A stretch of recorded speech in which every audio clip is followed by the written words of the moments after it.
Gracias por acompañarnos en este podcast, producido especialmente para usted por el equipo de Radio Bea. Hombres y mujeres que han dedicado su vida al servicio de Dios.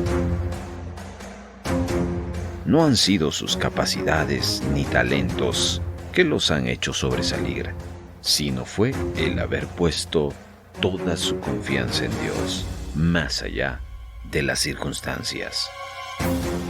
Es por ello que son destacados y sus vidas nos sirven de ejemplo para todos los creyentes hoy. Ellos son los titanes de la fe. Vivencias reales para aprender. Titanes de la fe. ¿Estás listo para escuchar Titanes de la Fe? Estamos seguros que en este capítulo Dios te hablará. La vida de Martín Lutero.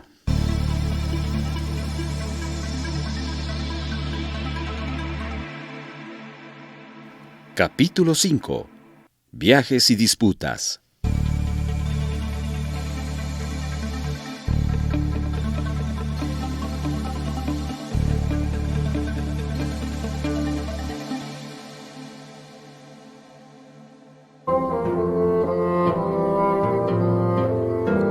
A principios de abril de 1518, Lutero partió con destino a Heidelberg, un viaje de unos 400 kilómetros por el camino más directo. Staupitz había convocado una reunión de la Orden de los Agostinos el 25 de abril, en la que uno de los discípulos de Lutero, Leonhard Beyer, iba a defender la tesis redactada por su maestro. Muchos aconsejaron a Martín Lutero que no hiciera el viaje.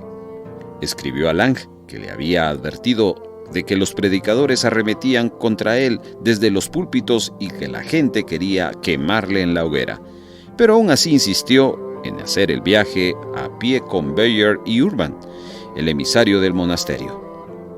Parece que por ese entonces no tenía mucho apoyo popular.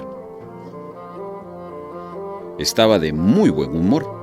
Escribió a Spalatin el 15 de abril cuando ya llevaba 6 días de viaje y le informó de que habían llegado a Coburgo, uno de los castillos del Elector. Lutero era un hombre con recursos y aunque viajaba sin dinero como un monje mendigante, logró que Degenhardt, uno de los hombres del Elector que se había unido a ellos sin pensarlo mucho en una posada, pagara las comidas de los hermanos. Como dijo en broma a Spalatin, le gustaba separar a un hombre rico de su dinero y esperaba que el gobernador del castillo costeara también su estancia en Coburgo. Pero el monje le dolían los pies. Se dio cuenta de que se había equivocado y decidió viajar en carro. Había pecado, decía riendo, pues había decidido ir a pie y había fracasado, pero como se había arrepentido, no tendría que comprar una indulgencia.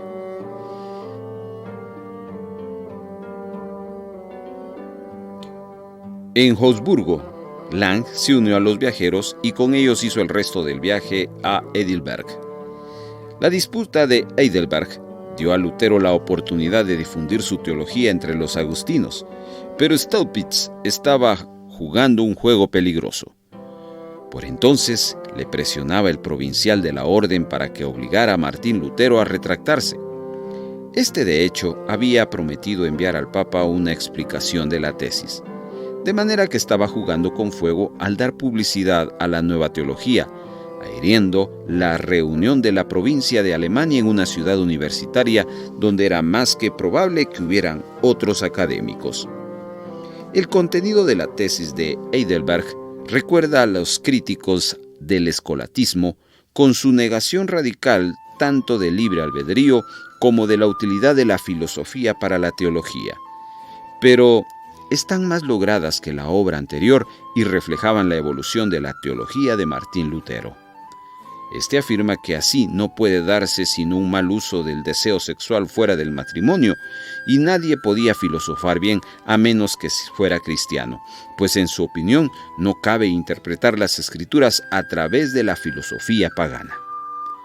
Vemos acá a Lutero trazar un paralelismo interesante al comparar la práctica de la filosofía con la satisfacción sexual, sugiriendo que el deseo sexual no es peor que cualquier otra actividad humana y que hay que domesticar a la filosofía con una saludable y cristiana falta de respeto a la razón. Lutero, de hecho, se refiere a menudo a la razón como una prostituta. Aún más, resulta su teología de la cruz, que había empezado a esbozar en las 95 tesis el otoño anterior. El teólogo de la gloria llama al mal bien y al bien mal. Escribe, el teólogo de la cruz llama a las cosas como realmente son. El teólogo de la gloria celebra la majestad y el poder de Dios y ama las obras y la gloria de las obras. Mientras que el auténtico teólogo proclama que solo cabe encontrar a Dios y el sufrimiento en la cruz, una verdad difícil que los seres humanos prefieren ignorar. El sufrimiento es parte de la vida del cristiano. Es imposible que una persona se sienta orgullosa de las buenas obras a menos que previamente se haya visto destruida y desmoralizada por el mal y el sufrimiento, hasta el punto de adquirir la certeza de que carece de valor y de que sus obras no son suyas sino de Dios. Martín Lutero elaboraba la idea fundamental de su debate con Erasmo, la del Dios oculto en el sufrimiento, que no está en nosotros y al que los humanos nunca podrán conocer de forma plena. Sorprendentemente, en esta tesis no menciona las indulgencias, sino que una vez más expone una teología completa en vez de deducir argumentos de las proporciones. El pensamiento de Martín Lutero empezaba a avanzar más allá de las 95 tesis y las consecuencias de su ataque a la filosofía empezaban a ser evidentes. Las tesis de Lutero se presentaron en la reunión celebrada un 25 de abril de 1518 en Bartholomäus Arnoldi von Ossingen y Jodocus Trüfechter, sus antiguos profesores de filosofía. Trüfechter era uno de los mejores especialistas en lógica de su época y había sintetizado en su Sum Lae, lo último en lógica modal, una rama de la lógica que no solo analiza lo que sucede, sino también lo posible. El manual de Trüfechter, editado en Gutenberg, presenta secuencias de silogismos conectados o argumentados lógicamente, validados en tablas muy fáciles de leer, lo que convertía en una herramienta poderosa, no solo para entender el pensamiento en sí, sino también para vencer a un adversario en un debate. Lutero informó a Spalatin de que había convencido a todo el mundo, excepto a un doctor reciente, que había exclamado: «Si oyeran estos campesinos, te lapidarían hasta la muerte», provocando una gran hilaridad entre la audiencia. Pero no había conseguido que Ossingen y Trüfechter se pusieran de su parte. Lutero refería después de que su argumentación había irritado muchísimo a sus antiguos maestros. De hecho, Ossingen se había subido a su carro tras la reunión de Heidelberg y durante el viaje a Erfurt Lutero había intentado convencerlo, pero no pudo e informó a Spalatin el 18 de mayo de que los dejaría atrás, como Cristo a los judíos, un paralelismo malintencionado. El reformador ya había debatido con sus antiguos maestros sobre escolasticismo en febrero de 1517 y no debió de ser agradable para su antiguo miembro de la orden tener a un compañero de viaje dándole la charla sobre la vacuidad de la filosofía. Martín Lutero interrumpió su viaje a Gutenberg parando en Erfurt y se presentó en casa de Trüfechter el 8 de mayo. Decidido a contestar en persona a una carta profundamente criticada que le había enviado a su antiguo maestro. Cuando el criado se negó a dejarle pasar, alegando que su amo estaba enfermo, Martín Lutero escribió: empezó asegurándolo a su maestro que nunca le avergonzaría con cartas hirientes e insultantes como temía que pareciera ser. Pero a continuación le explicaba: sencillamente creo que es imposible reformar la Iglesia si no la expurgamos de los cánones, de los decretales pontificios, de la filosofía escolástica y de la lógica que usamos ahora, sustituyendo todo con el estudio de la Biblia y de los padres de la Iglesia. Le dijo, como a Lange, que él no había quemado las copias de los panfletos de Tetzel, en respuesta a ciertas insinuaciones que le habían parecer un incitador violento que no respetaba al resto de los académicos. También negó haber defendido de los profesores de Leipzig al predicador de Sakyú Johannes, que había arremetido contra las leyendas de santos desde el púlpito, incluidas las referentes a Santa Ana, patrona de los mineros. Martín Lutero escribió a Spalatín que la gente la reverenciaba porque creían que podía hacerlos ricos y que lo único que había hecho era escribir a Granus una carta de apoyo. Esto tampoco era tan inocuo como parecía, pues la carta se había publicado junto al panfleto de Granus sobre el tema. A quien Lutero no apoyó en absoluto fue a Trufechter, pero también le envió su teología en sermones dirigido al pueblo alemán en lengua vernácula, aunque era muy consciente de que le desagradaba. Parece que ya estaba intentando sacar los debates del ámbito universitario y llevarlos a la plaza pública.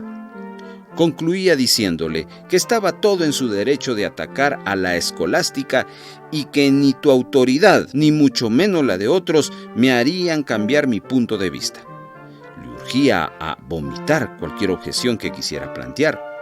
La carta deja traslucir escasa compasión por la grave enfermedad que padecía el anciano, pues ni siquiera se interesaba por su estado, ni se pregunta cómo le sentaría a cualquiera que al final califiquen de irrelevante la obra de toda su vida. No resulta sorprendente que el criado de Trufechter pensara que su maestro no estaba en condiciones de soportar la visita del monje rebelde. Lutero volvió a Heidelberg con una salud excelente y escribió a Spalatín que, a pesar de la duración del viaje, había engordado y que la comida le había gustado mucho.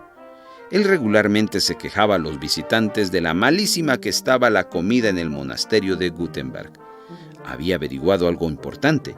Tenía mucho apoyo entre unos jóvenes dispuestos a acabar con los viejos. Contaba con Karlstadt, a quien era el adversario de Lutero. Johannes Cottalius describiría más tarde con admiración como un hombre que había cultivado su burdo intelecto y era duro como una roca. La posición de Martín Lutero en la universidad y en el seno de la orden cambió radicalmente cuando su joven colega se le había otorgado el doctorado y decidió unirse entusiasmado a él. Se empezaron a elaborar las estrategias de batalla. La disputa de Heidelberg fue un punto de inflexión porque demostró que la teología de Lutero iba mucho más allá de la crítica de las indulgencias. Atrajo nuevos seguidores como Martín Bucero y Wolfgang Capito, que difundirían sus ideas más allá de la red de Nuremberg entre los humanistas del sur de Alemania. La conversión de Bucero, dominico, resultaba muy sorprendente. Estudiaba en la Universidad de Heidelberg y era un admirador de Erasmo, pero tomó notas de los debates y abandonó su orden, conmovido por lo que había visto. Acabó siendo uno de los teólogos más importantes de la Reforma y un poderoso defensor de la unidad y el compromiso entre todos los evangélicos. No olvides que Titanes de la Fe se presenta los martes a las 7 de la noche y domingos a las 7:30 de la mañana. Siga las temporadas 1 y 2 de Titanes de la Fe en el canal de YouTube de Radio Bea. Radio Bea en YouTube lo encuentra como Radio Bea. Y disfrute Preso en Irán, temporada 1 y La vida de Mary Slessor, temporada 2 en YouTube. Radio Bea, vamos por más. ¿Le gustan las historias de Titanes de la Fe? Háganoslo saber, comuníquese con nosotros vía mensaje de texto al 4235-7457. 4235-7457. Puede utilizar las aplicaciones WhatsApp o Telegram. También puede ponerse en contacto con Titanes de la Fe vía Messenger. Búsquenos en Facebook como Radio Bea Guatemala. O bien, llámenos de lunes a viernes de 9 de la mañana a 4 de la tarde. Nos encantaría saber su opinión sobre el programa Titanes de la Fe. Sigamos escuchando más hechos de la vida real de los Titanes de la Fe. La vida de Martín Lutero.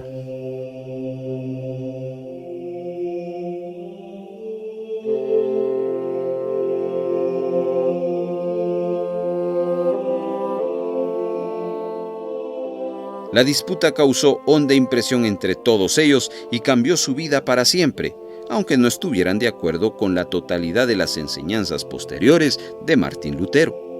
Pero tras su vuelta a Gutenberg, el optimismo de la primavera se disipó rápidamente. Trufetter había escrito repitiendo en un tono mucho más amargo lo que ya había dicho en Erfurt, como comentó Lutero a Lang: lo que oíste en el cabildo, peor aún, Johannes Eck, uno de los humanistas y teólogos más famosos de Alemania y amigo de Lutero, habían escrito una refutación de las 95 tesis. Evidentemente, Lutero había dado por sentado de que Eck era uno de los nuestros, y su actitud le pareció una puñalada por la espalda. Se quejó de que debía haberse comportado como ordenan los evangelios y haber amonestado a su hermano en privado.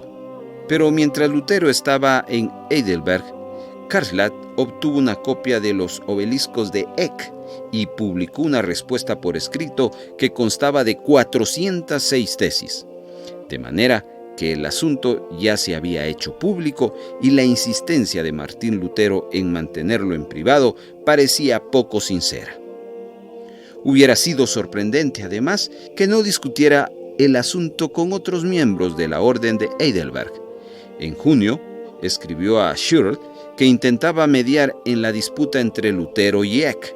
Lutero estaba dispuesto a llegar al acuerdo de no hacerla pública y reiteró su admiración por el saber de Eck, intentando congraciarse con él. Hubiera sido absurdo arriesgarse a perder a Schurl en su red humanista de Nuremberg, hasta entonces el único apoyo real con el que había contado fuera de la Orden de Gutenberg.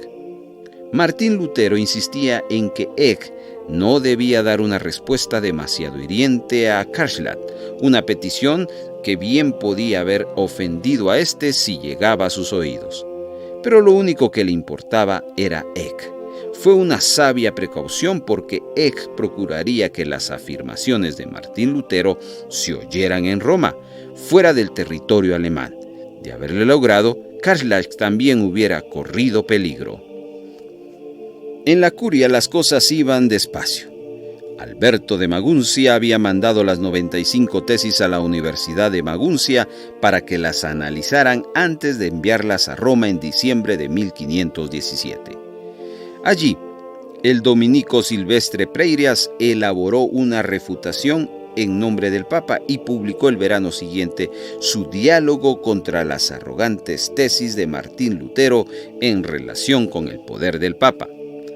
A Lutero le pareció tan malo que se limitó a reimprimirlo y luego elaboró un contraataque fulminante. Otras réplicas empezaron a surgir.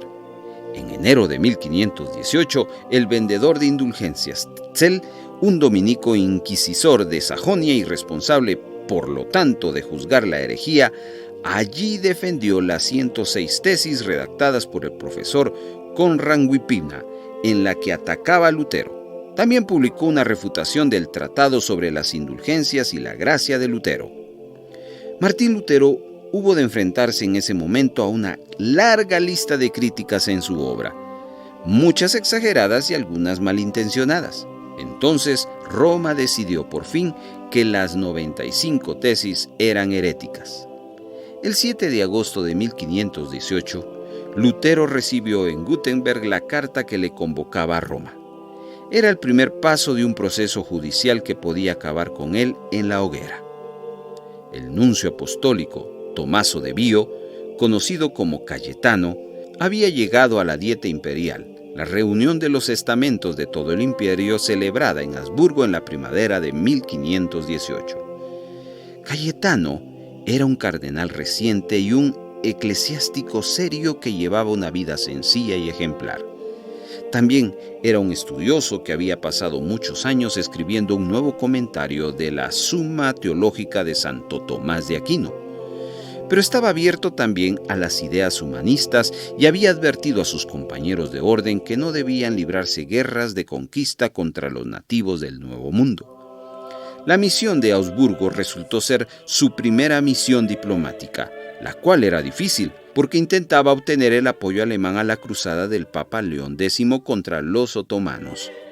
Los estamentos alemanes se mostraban reacios. No querían autorizar los impuestos necesarios e insistían en que tanto el Papa León X como el emperador Maximiliano I atendieran a sus quejas en relación con las exacciones papales antes de fijar las condiciones para la concesión de nuevos subsidios. Federico el Sabio, príncipe de Lutero, ocupaba una importante posición política en Augsburgo.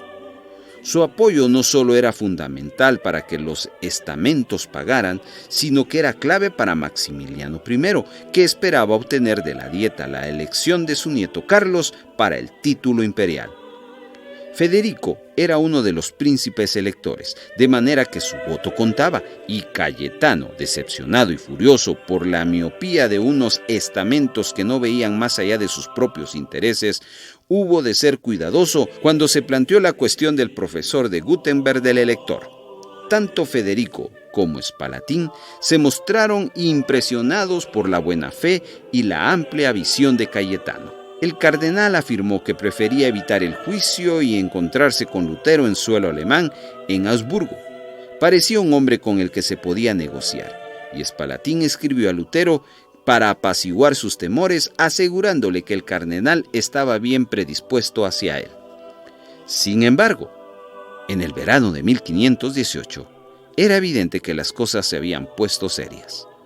Hubo informe de nuevos atentados contra su vida y el conde Alberto de Mansfeld le aconsejó que no saliera de Gutenberg.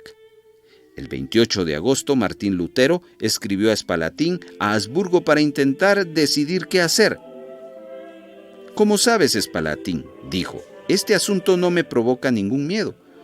Aunque sus halagos y su poder lograran que todos me odien, quedaría lo suficiente de mi conciencia y de mi corazón para saber y confesar que todo lo que yo defiendo y ellos atacan viene de Dios, en quien confío con alegría y de todo corazón y a quien ofrezco todo esto.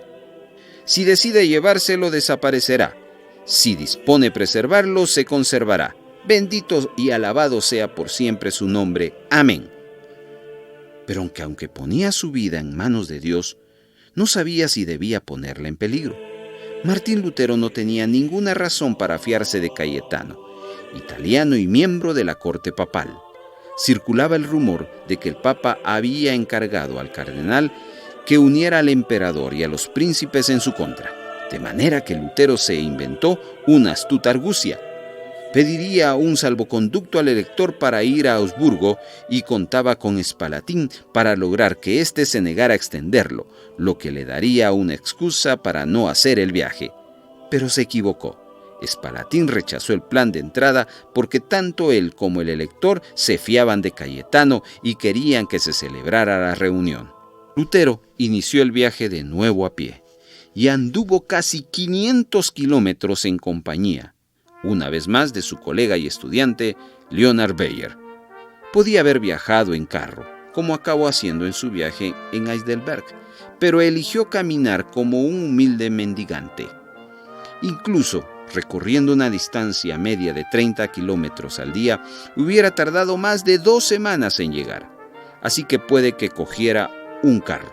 Años después, Martín Lutero relató el encuentro en el prefacio en la edición completa de su obra en latín con las palabras: «De manera que llegué a Augsburgo a pie y pobre». El elector le había dado 20 florines para cubrir sus gastos y uno de sus primeros biógrafos, Johannes Matthews, menciona que hubo de pedir prestada una sotana a su viejo amigo Wenceslaus Link. Cuando pasaron por Weimar, el provisor del monasterio agustino le advirtió: «Mi querido doctor, esos italianos son un pueblo muy culto por Dios. Me preocupa que no podáis derrotarlos, y os quemarán por ello». Martín Lutero intentó tomárselo a broma y replicó que no tenía nada en contra de las ortigas, pero que el fuego le daba mucho calor, una alusión a los pinchazos de los escolásticos que estaban atacando su obra. Martín Lutero era un viajero muy observador que amaba la naturaleza y atravesó los bosques, terrenos arenosos y tierra de gravilla que rodeaban Nuremberg. Habían muchas ciudades imperiales en su ruta, con sus casas de madera, sus imponentes ayuntamientos y sus gremios, talleres donde los artesanos fabricaban magníficos objetos de metal, tejidos e instrumentos científicos. Este viaje permitió a Martín Lutero apreciar la riqueza del sur del país, lo que probablemente reforzaría ese orgullo de saberse alemán que ya experimentara en el viaje que realizó a Roma en 1511. Los dos viajeros llegaron a Nuremberg el 3 o 4 de octubre y el 7 de octubre a su destino final. El testarudo de Martín Lutero hubo de subirse a un carro a unos 5 kilómetros de Augsburgo, porque una afección estomacal le había dejado tan débil que no podía seguir andando. Pero se recuperó rápidamente y se preparó para encontrarse con el nuncio apostólico 4 días después de su llegada a la ciudad. Augsburgo era una de las mayores ciudades del imperio y pronto sustituiría a Nuremberg como centro de cultura y riqueza. Era la ciudad natal de la familia Fugger, los comerciantes más ricos de entonces, con intereses en Europa y en el Nuevo Mundo. Las mansiones de los Fugger, su palacio situado en el centro de la ciudad, eran en realidad un opulento conjunto de edificios que cubrían toda una manzana, como los palacios de los nobles italianos con los que hacían negocios. Pero a la vez que su residencia, los Fugger construyeron el primer barrio de viviendas sociales de la historia. La Fuggerei, un conjunto de las casas para pobres igualmente impresionante, construido en el suburbio de San Jacobo. Era una urbanización vallada de casitas pequeñas, con una vivienda en el piso de arriba y otra en el de abajo, cada una con su propia entrada. Tenían su propia cepilla y sobre el dintel de la puerta aparecía el lema de los Fugger: «No desperdiciéis el tiempo». Las mansiones de los Fugger, en cambio, constaban de 3 patios interconectados decorados con guirnaldas y motivos circulares renacentistas. En el interior habían frescos de artistas de renombre que incluían escenas como el triunfo del emperador Maximiliano y otras que proclamaban los vínculos existentes entre el gobernante y la familia Fugger. Cayetano, nuncio apostólico, se alojó en el lujoso palacio y fue allí donde se celebraron las reuniones. Por extraño que parezca, no había monasterio agostinos en la ciudad y alojaron a Martín Lutero en una celda sencilla del monasterio carmelita de Santa Ana, cuyo prior, Johannes Frosch, era amigo suyo desde su época de estudiante en Erfurt. Aunque la celda fuera humilde, era un lugar sorprendente. La iglesia de Santa Ana, que pertenecía al monasterio y dominaba la vista que se tenía desde la celda de Lutero, era popular entre los patricios y principales comerciantes de Augsburgo, pues en ella estaba la capilla Fugger, separada del resto del templo por una reja. Era una obra maestra cuya construcción se inició en 1508, fue consagrada en 1518 y no tenía parangón ni en Gutenberg ni en Erfurt. Era considerada la primera obra de estilo renacentista en suelo alemán y ofrecía una estética totalmente diferente a la de la capilla del Castillo del Elector, y se había intentado deliberadamente que no tuviera nada de gótica.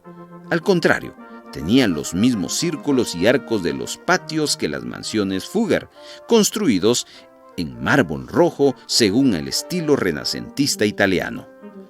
La luz entraba a través de una ventana circular abierta en el techo. No había ningún despliegue ostentoso de reliquias ni altares para los santos. En su centro estaba situado el altar de Corpus Christi, una de las esculturas más famosas del siglo XVI, que muestra a Cristo crucificado con María, Juan y el ángel. La línea que forman sus brazos entrelazados dota a la estatua de movimiento y levedad, pero también de ambigüedad. Quien la observa no puede saber si María y el ángel llevan a Cristo o si es él quien lo sostiene. La escultura apela a las emociones del devoto, convirtiendo el sufrimiento de Cristo y su resurrección en un único núcleo de devoción, el tipo de piedad cristocéntrica que Staupitz hubiera suscrito. Martín Lutero redactó su respuesta a Cayetano en su celda de Augsburgo, junto a la capilla y formuló más claramente su idea de que la autoridad de las Escrituras estaban por encima de los decretales pontificios y de los padres de la Iglesia, un principio que determinaría toda su forma de pensar a partir de ese momento. En Augsburgo también apeló por primera vez a la conciencia, un concepto que desde entonces siempre estaba asociado a él. A medida que debatía con sus adversarios, iba reuniendo todas las piezas de su teología más madura.